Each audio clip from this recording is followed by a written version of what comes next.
podcast. I'm Patrick, that's Claire, and today we're missing Jakob. We're going to format this a little bit differently. Normally go over all the teams, but instead today we're just going to go over the weekend from start to finish. I think with sprint formats it makes more sense this way just because there's a lot to go over, and trying to grade each part individually is kind of hard. So we'll start with the first day, Friday. We had FP1 and qualifying. I kind of want to know what your Yes. thoughts are on this version of the format. Well, you don't learn much from practice as a fan. Like, especially this weekend, they just ran the hards, and most, like, Red Bull and McLaren did not do any soft tire testing, or they didn't complete a lap of soft tire testing. So they kind of left everyone guessing. So you just didn't really learn much from the free practice, in my opinion, and they didn't even use the hard tires at all. So during any of the races, so it was kind of like they need to get used to the track, sure, setup and stuff, but as a fan, it wasn't very enjoyable to watch. Mm-hmm. So a lot of the drivers don't like this. A lot of the engineers don't like this, that you only get 1 hour compared to last year when after the qualifying you would get another hour of practice. I kind of like it this way. Mm-hmm. It adds a lot of spontaneity to the sport. It makes it harder to kind of read. Um, and like you said, like Maybe to read, maybe to read the sprint, but then people are saying that the sprint kind of tells you what's going to happen in the race, it which does. I don't agree with. That's what people say. I guess, yeah. I mean, this because the format of the sprint weekend, I feel like it gives you some surprise results that we'll get into during the sprint. And I mean, specifically at Brazil, we had some extreme, really good racing, like we do every year. Yeah. Um, I think this leading up to this weekend, they had some really cool trailers, kind of about Brazil and the fans, and Ayrton Senna and his legendary battle Mm-hmm. with the Professor. Um, but yeah, uh, definitely really good lead up to the weekend. So what are your specific thoughts on qualifying though? It's kind of interesting that qualifying is like 2 days before the race Hmm. because things change very differently from qualifying to the race Yeah. with a day in between. This qualifying, obviously crazy, weather changed. If Fernando Alonso didn't get a puncture on a tire and have it delayed, maybe it would have been different for sure because there would have been some more laps at the end and not the sorry, I just got text and not the extreme weather and the red flag and all that. Yeah, it is better to have the sprint qualifying, I think, and the sprint in one day because you get like closure to that. But then that leaves the whole of qualifying for the race and the race being they obviously have to be on 2 different days. They need to I don't know because you can't do the sprint and the sprint qualifying before the practice, but then you need to put the qualifying for the race with something else. So Yeah. I see why there are issues Yeah. and why it's not a perfect Well, in a situation way, right now. the teams fighting at the front don't like the sprint actually matters for them because they actually get points. But I think Mm-hmm. Logan Sargent kind of phrased it best. Like when you have bad sprint shootouts, the sprints are more like another test session for the Test race. session. Yeah. So I think like for the teams lower down the grid, it's a bit more beneficial as far as just learning. But for the teams further up the grid, Mm-hmm. you're actually fighting for those small Like two points. different races going on. Exactly. Yeah. Um, but let's just Two jump over different to the sprint then. events. Well, first qualifying, Lando got P6 or P7. Or no, he got He P6, said, but um, Russell got pushed back 2 no, places. he qualified P7. Yes. Got moved up Um, the order because of yes. Russell's penalty. Um, but we'll talk about his launch in a second. That was something. But sprint qualifying, Lando on pole. Yes, I mean, he beat himself up. He thought he put in a really, really bad lap and then ends up on pole. Yeah. That is so Lando Norris, if I And have ever heard it. was that the He's so fastest lap self of the weekend? deprecating, but That was the fastest lap of the it was a weekend. 10.6 probably. Yeah, it was faster than Max's pole lap for the race. For the qualifying. Yeah. Yeah, yeah. Yeah, so So Lando he could actually have put in the gotten fastest lap of the pole for the weekend. race, Yes. but it wouldn't have helped him much. I No. really don't think him getting pole would have helped him. Yeah. During the sprint race actually had the exact same 1-2 as the race. Mm-hmm. You got to see Checo got a pretty good weekend. He finished Yeah. P4 and P3. Epic finish to the line during the race, but we'll get there. Yeah, definitely P4 finish. Yes. George Russell P4, Charlie P5. At least he scored some points this weekend. Better than nothing. Yeah. Yuki Tsunoda P6. Now, this is something that's irritating me. I've been an advocate for Yuki Tsunoda and AlphaTauri the entire season, even though they're one of our direct rivals. I need them to stop scoring points, and like immediately. Yeah, when the points are so low for the bottom 4 teams, right? It can change relatively quickly if some teams heat up clear. Yeah, that's not a lot. No, it's not. It's not, and Williams has been consistent, and then AlphaTauri is now showing this form with Liam Lawson scoring some solid points. Yuki and now Daniel with his finish last weekend. Yeah. So Yuki scored 5 points for AlphaTauri this weekend, putting them within 7 points of Williams. So really solid sprint for him and solid race actually. It was a really solid weekend for AlphaTauri, which I think it's 3 weekends back to back that they had just solid races. Austin they didn't score points, but it was still a solid race for them, just kind of learning the car. And then Lewis and then Sainz for the last 2 points finishes in the sprint. But going to the race, there's a lot to talk about, a lot to break down. First off, start of the race. Lando Norris launched off the line from P6 to P2 by the first corner. Yes. Well, yes. Obviously, Charles didn't make it to the grid. So that kind of helped. And then the 2 Aston Martins had that bad start. Yes. And I was so excited about that. Lewis, he had a similar start to Lando. They converged over around the Aston Martins. Yeah. And I was so excited. That was a launch. That really was. I'm sad to say that the restart didn't match that kind of trajectory, but it's kind of interesting. Fernando Alonso is notorious for his amazing launches. Like normally he makes up 4 or 5 places every launch. He's just got insane reaction time, but with no one in front of him, there's no reaction time. He was just like maybe a 1,000th faster than Lance. That's true, because he was in P4 where he was behind where Charles was supposed to be. Yeah. So no slipstream. Yeah. Interesting. Lando Norris got the slipstream on him. Yeah. So obviously, the Haas sandwich and Alex Albon was just a passenger to it. He actually had the same launch time as Lando, but which bit him in the butt. Yeah. Kevin Magnussen came across to open up his corner on his teammate without his team, but there wasn't the communication that, or it's all happening really fast. There was someone on the other. Yeah, it all happens really fast, but yeah, that collision took out K-Mag, it took out Alex, it destroyed Danny's rear wing. Lando got hit in the rear end. So basically, Oscar did. Oscar got hit in the rear end, yeah. So Oscar and Danny got to go back to the race. That pretty much took them out. Yeah, but they started racing. But it ruined their races. Yeah. Restart. How did you feel about getting to see Lando battle for all of about 1 lap? Okay, it was like maybe 2 laps that he was in DRS range for a while, but he really had a chance for 2 laps, I think. Yeah.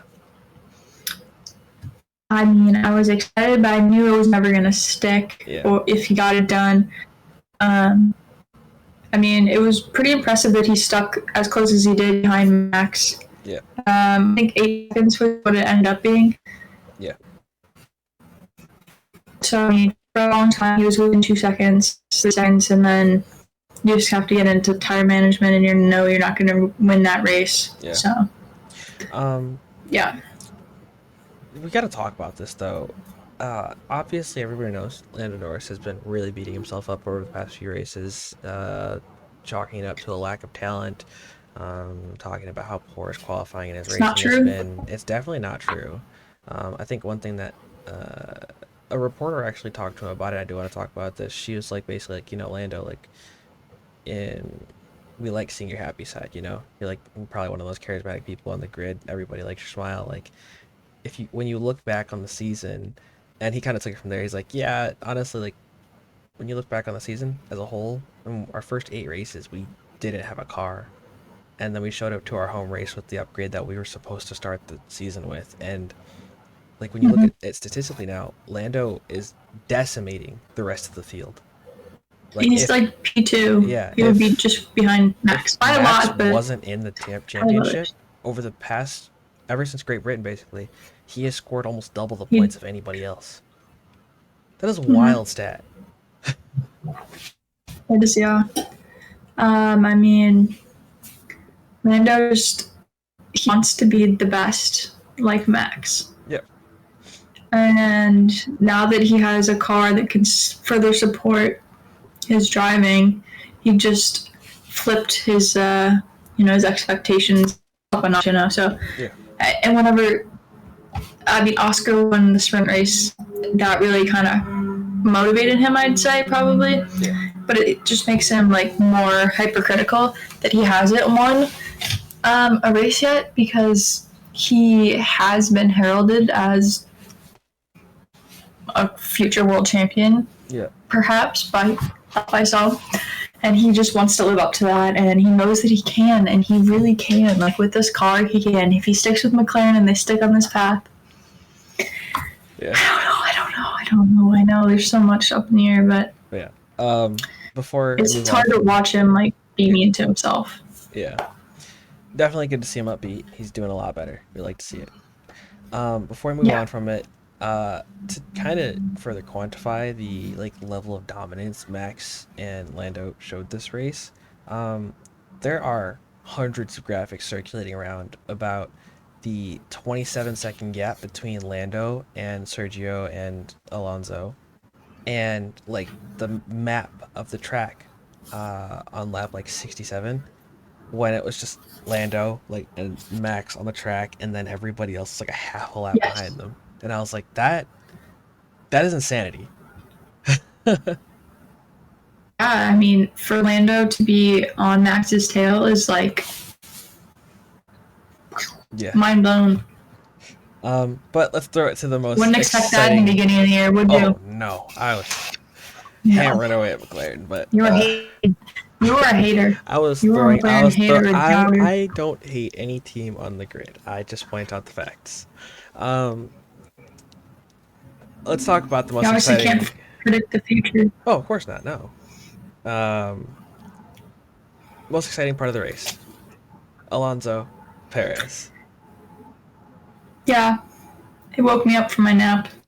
I mean, the Um, race after the restart and Lando fell off, I was a little bit like just retirements left and right going on. I was just kind of like yeah.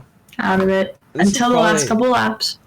I don't share that same sentiment, just because for me this entire race is probably like, I mean, it's Brazil, it's going to be exciting like that, but for me as somebody who likes watching the strategic and the statistical aspect of everything, it's much more fun for me. Because then Mm-hmm. you get to watch teams uh really fuss over strategy, and that's like one of the coolest things to me. You have some of the smartest race strategists in the world now. Hannah Schmitz, who is Red Bulls. Um, you used to have JV as the chief strategist for Mercedes, and now he's obviously Williams' team principal. You have, I won't say Ferrari actually. You have Mercedes, um, who didn't have a good time. You have Aston Martin, who had a wonderful time. You have some, like, this is one of those races where you really get to see everything in racing. You get to see how good a driver is and isn't, how fast they can adapt because of the level of the weekend. You get to see how good the rest of the, Yeah. like the crew is, the pit crew, how good they are on a consistent basis because of how many pit stops they have, how good the strategy team is, things like that. Mhm. And so for a race like this for me is like super exciting, even if other people like you might take a nap in the middle of it. Yeah. Um, I think I saw somewhere that a lot of people in the Ferrari garage were sick with a stomach bug or something yeah. like that. So they were down on people, and I think there was the viral picture of Robert Schwartzman like Helping the team. helping them out. He looks so stressed. Yeah, no, I think it's because there are a lot of people down down and out, so Mhm. they were shuffling around trying to figure out how to get the right personnel there because it's a lot more than just the drivers, Yeah. obviously. My whole thing is you can probably get any devoted Tifosi and probably get a pit crew out of them. That's true. There are They should have just called hundreds of up millions of them. what are the Cars people like the movie? What are their names? I don't want to get it wrong. Cars movie. They changed the tires. Guido? Guido. Yes. They need to get Guido in there. They should have gotten. They should have gotten Guido. Yes. He would have been faster than their pit crew is normally, so it's fine. Yes. um, Yes. but okay, Aston Martin had one heck of a weekend. Lance finished P5. Why? And How? What happened? I said it ahead of time that this I'm was going to be still one of Aston shocked. Martin's best weekends, and sure enough, No, you did I not. did. I said it back in Mexico. I said this is going to be a strong tag for Aston Martin. No, you did not. I will clip it and put it in this Because episode. you should, because I think because I changed my fantasy team so I didn't have any Aston Martin. Because you were saying, I don't know why I listened to you. I shouldn't listen to you. You said Mercedes was going to be on it this Oh, weekend. I did say that, yes. They were not. They were not. Shouldn't have changed your fantasy team. Don't make your predictions based on what I say. I know, I really shouldn't. I won't No. do it again. That's why you guys are getting No. decimated in your fantasy. Um, but yeah, Aston Martin, super strong weekend for them. So I thought it was a fluke. They didn't talk about I thought it was a fluke with the qualifying. No. Did you think it was a fluke at first? Mm-mm. I texted both you, Jakob, and Jeremy before the race, saying that before the weekend, like on Tuesday, that Aston Martin were planning on reverting their car all the way back to the Canada spec because that was the last time their car was good, Yeah. and now it's good again. Yeah. Yeah. Okay. But I thought that their qualifying was good only because other teams didn't get a chance to do their second flying lap Mm, because they were out too late with the rain. yeah. Is that true? Because they were able to keep that pace in the No, race. they talked about it actually in the tech talk before the race. The Aston Martin does really well in slightly cooler conditions. Most of the time, a lot of other teams like it when it's like slightly warmer, because tires rubber in faster. Yeah. But the Aston Martin thrives in slightly cooler conditions because they're not nice to their tires normally. And so Because they didn't do well on the sprint, they did not. No, Like Stroll super didn't make hot. it out of Yeah, Q1. it was super hot on Okay. Saturday, and that's why they struggled so badly. Okay, so it was the changing conditions of the rainstorm coming in that helped them. Well, that and also like Sunday also brought a much less windy day and a little bit cooler of a day than Saturday. Saturday it was the track. Okay. First off, the track wasn't rubbered anymore because of the rain. It was also a lot hotter on Saturday, and it was also kind of gusty on Saturday. So you had all those things going against them. A lot of teams that are much more aerodynamically efficient didn't have that problem, like not Mercedes, like McLaren and Red Bull, which I mean they are the most aerodynamically efficient cars on the grid, but they didn't have that problem. A lot of teams like Williams, Aston Martin, Alfa Romeo, and AlphaTauri struggle with windier days. Moving down the grid, Carlos Sainz actually had a pretty decent race. Yeah, he scored points in the sprint, and then he ended up P6. Mhm. P6. Yes. Yeah, Which brings them because closer to well, the Mercedes. yes. Also, didn't Lando skip over him in the standings? I believe so, yeah. Yes, Lando is P. Yeah. He skipped over Charles and Carlos in the standings. He is now P5 and 3 points behind Fernando. So Let's go. he actually, statistically speaking, he actually has a chance to overtake Lewis in the driver standings. Yeah, he does. He's like 31 points behind. He's like 2 podiums behind. Let's do this. Yeah, and next race Las Vegas, and Mercedes is not going to be fast at Vegas. No, not even at night No, no, with those long straights. No, no. They suck no. in straights, and that's going to keep being that way. Moving down the grid. That's Yeah, not next weekend. It's the weekend after that, yeah, isn't that's it? the weekend after. We have a week off. Yeah. Moving down the grid, Pierre Gasly, absolutely stellar race. My second favorite Yes. performance of the weekend, actually. Esteban, not so Yes. much. Yeah, no, Esteban. I mean, he still scored a point, but yeah. Pierre Gasly overtook George Russell, overtook Yuki Tsunoda, overtook Lewis Hamilton, overtook Sainz at one point, but got re-overtaken. I don't know where he started in qualifying, but the guy was just a rocket ship out there.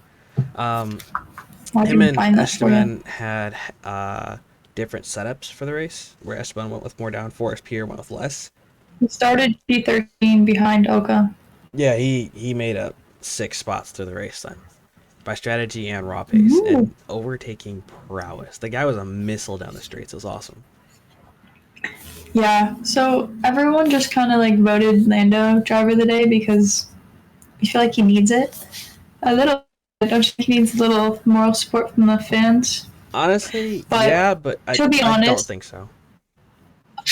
Fernando did a great job. He could have gotten driver of the day. Pierre could have gotten driver of the day, except for he doesn't have enough of falling. Yeah. So Um, yeah. my personal favorite performance of the weekend. I'm gonna skip over Mercedes for a sec because I want to tear into them after we're done with this. But my personal favorite performance of the weekend was Yuki. And for as much as I hate the fact that they're catching up to Williams, Yuki had hands down my favorite weekend out of anybody. He's up Okay. against probably Expand. he probably has one of the hardest people to race against in the same car. And Danny Rick, even though Danny Rick's fresh off injury, and he's not backing down from that. It's my favorite thing to see. Yeah. No, he is quite literally driving to survive. Yes. I mean, If he they did just were get a new to, contract, but still. that doesn't mean anything. Who knows? But yeah, Who Yuki, knows? fantastic race this weekend. He almost got lapped by Max, but he didn't, so that's fine. But he ended up P9, Yikes. meaning again he got 5 points this weekend. I'm gonna skim through the rest of the grid real quick, so that way we can get to this Mercedes thing. Ocon Okay. P10, he got the last point. The fastest lap point went to Lando at the very last lap of the race. Logan Sargent drove to a kind of respectable P11. I think that's his fourth one of the non-finishers. George Russell retired towards the end of the race. Valtteri Bottas tired towards the end of the race. Zhou Guan Yu retired lap 23. K-Mag obviously was one of the people in a collision with Albon, who also retired, and Charles did not finish the race. Didn't even start the race. Did not actually. start the race. Yeah. So cool. Bunch of cars retired. It's Brazil. I do want to talk about the Mercedes thing though. Now I touted them. I gave them the best reviews going into the weekend because last year they had a fantastic weekend. They were the fastest cars by far. This is not the same Mercedes. No, this is not the same Mercedes it was in Austin or Mexico. Yeah. Mercedes are slowly becoming like Ferrari, and it's funny. You get hope for them every No, weekend. don't say that. You get hope for them every weekend, don't say that. and then they just fall backwards. Dude, don't say that. No. Yes. No. They got hope for 2 weeks. Lewis got P2 in 2 weekends. One of them he got disqualified from because it wasn't a respectable P2. The other one was actually a deserved P2. Yeah. It doesn't change anything. They were the 6th fastest car. You went for, like, you guys might be number 2 in the drivers' championship. You're not drivers, constructors. And you might be competing for P2 in the drivers. You're never in it. This is the worst. Yeah, they have to figure it out. Yeah. And like, I don't think Toto slandering the car every weekend is helping his team's motivation. I mean, it is and it isn't. What else are they supposed to do? They have like shareholders and stuff. They're like, they have to be Yeah, like, but still, like, we're not happy with the car. Ferrari doesn't have that problem. Like, the team is always like, they'll never blame their engineers for it because everybody knows how hard they're trying. But like, when you have the Yeah. biggest figure on your team saying, yeah, the car sucks, you're basically just lighting up an entire, It's like, abundance of work. so obvious though Yes. that So there was it some doesn't have to be change said. that made it worse. Okay.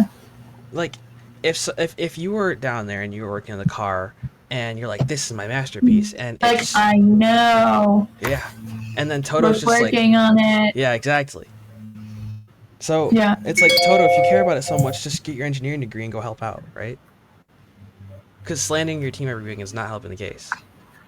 Lewis doesn't slander his team. I get that. He's like, you know, I No, I he try does to. not. He's like, I try to drive the car. It's not my favorite thing, but you know, I'm still like happy with the engineers. And then Toto's like, frick this team, frick this car, give me a new one. Yeah, true. Also, Mercedes strategy. That is his attitude.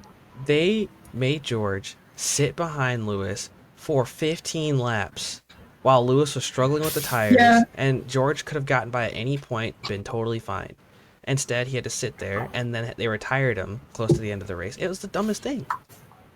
Like, they're literally becoming for Ferrari. sure. Yes, their radio call was funny. It was like George asked a question. We're still deciding. It's like, what are you deciding on? He's clearly faster. If you know, they're in the race together to help each other and get the best team result. Oh, God. Obviously, they were just deciding to be silly and not get good points. Yeah, I don't know. That team's falling apart, and it's fun to watch. It is. I mean, this is a team that was fighting for championships 2 years ago, and now they're fighting for P9. All right, that's one race. Okay. Yeah, next weekend we have Vegas. Teams you're expecting to be strong there. Red Bull, Yeah, obviously. A lot of straights. McLaren, Yeah, Williams, yeah. AlphaTauri. No. Probably not this weekend. Aston Martin? No. No. So here, the thing that Aston Martin shares with the Mercedes is that they're not efficient in a straight line. They're extremely good in slow and medium speed corners, which means their second sector is probably going to be phenomenal. Lando's second sector is probably going to be the fastest of the weekend, but overall, you're right. Red Bull obviously is going to be the fastest weekend. They are every weekend. You'd be crazy if you didn't say they were going to win the race again. Williams is going to be good to the first and third sector just because they're just straight lines. But most of your teams that are good at cornering will be good through your second sector. It's a series of really tight medium and low speed corners, so teams like Aston Martin, Mercedes, McLaren will be really good through there. I don't know. Ferrari is honestly a big dark horse. They take pole position and then... Question mark. Always. Yes. Yeah. You take pole position and then you're third and fourth. You take pole position and you're fifth and sixth. Are you going to take pole position again? Who knows? Are you going to keep it during the race? Definitely not. Are you going to win? No. Meh. No. Sainz is the only one that's won a race outside of Red Bull, but... Is he? I feel like there's someone else who won a race. Is he the only other race winner this year? No. Checo, and that's it. Oh my god. Oh my god. That is crazy. Yeah. All right. So as much as you beat up on Ferrari, like McLaren still hasn't gotten a win this year yet. Yes. Ooh, I do want to talk about this about Ferrari though. I am so extremely happy that Ferrari, like Fred Vasseur, is not giving preferential treatment to Charles at all times. It is very nice to see because Charles is not as good Yeah. as Carlos right now. And I think he hasn't been the same since he was officially out of the Drivers' Championship last year. Mm-hmm. Somebody put a post that said, like, people label Charles as a serial bottler because he gets pole position and then doesn't win races off of it. Max has a higher win conversion off of Charles poles than Charles does. But Yeah. it's not Charles being a bottler. It's just that, okay, there are races where he does. Prime examples are Imola, and the biggest one obviously being France. Biggest bottle job he's ever had. He had the clearest win in front of him, lost it, whatever. Um, he is not a serial bottler. He's very good over one lap. And he's probably, would you be willing to say that he's the fastest person over one lap?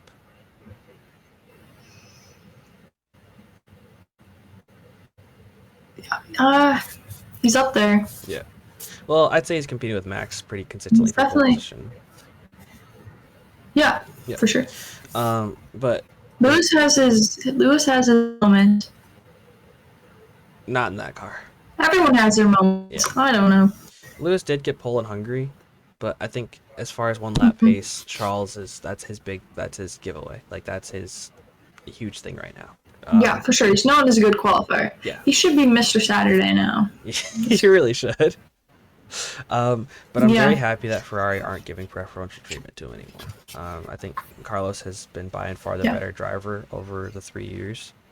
And while Charles was the one who was in the Drivers' Championship doing much better last year, I think his inexperience with dealing with that type of situation is showing, and I don't think he's recovered from it very well. And I think Carlos is doing a good job at picking up the pieces.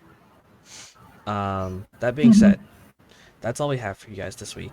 There may or may not be an episode next week. I don't know. I'm still in the process of learning how to edit more. So for Abu Dhabi, you guys might see a different format. It's going to take me a long time. But for now, if you stayed to the end of the episode, let me know. Let's see. Let me know what your thoughts are on third place in the driver's standing, and who do you think is going to end up with it at the end of the year? You have a fight between Fernando Alonso, Lando Norris, and Lewis Hamilton. I don't think Lewis is in the fight for second place in the standings anymore. Okay. All right. And until next time. Lights out, and away we go.